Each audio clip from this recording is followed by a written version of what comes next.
সংস্কার যদি মানুষের প্রয়োজন মেটাতে না পারে, যদি শিশুদের ভবিষ্যৎ নির্মাণে সহায়ক না হয়, তাহলে সেই সংস্কার কোনো কাজে আসে না।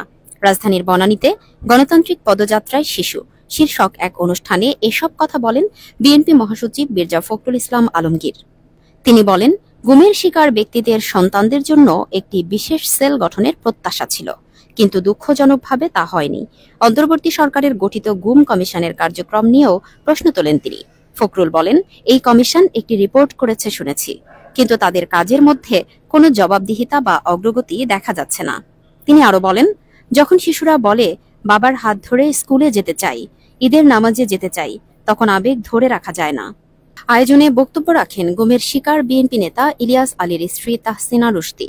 তিনি বলেন, পূর্ববর্তী সরকারের সময়ে গুম হওয়া পরিবারগুলোর শিশুরা ভয়াবহ মানসিক যন্ত্রণার মধ্য দিয়ে গেছে, তাদের বিকাশ থেমে গেছে।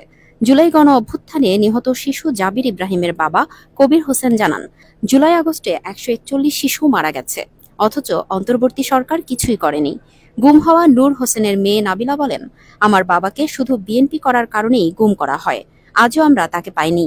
কায়সার হোসেনের মেয়ে লামিয়া আক্তার বলেন, 12 বছর ধরে বাবাকে খুঁজছি, তিনি পানি চেয়েছিলেন, সেটাও দেয়া হয়নি। মায়ের ডাক সংগঠনের সঞ্জিদা ইসলাম বলেন, হাসিনার ফ্যাসিজম অনেক বড় জায়গা জুড়ে ছিল, তাই যারা হারিয়েছে তারা আজ একত্রিত হয়েছে। অনুষ্ঠানে সভাপতিত্ব করেন আমরা বিএনপি পরিবারের আহ্বায়ক আতিকুর রহমান। বক্তব্য দেন ঢাকা বিশ্ববিদ্যালয়ের অধ্যাপক মোর্শেদ হাসান সহ গুম হওয়া পরিবারের সদস্যরা।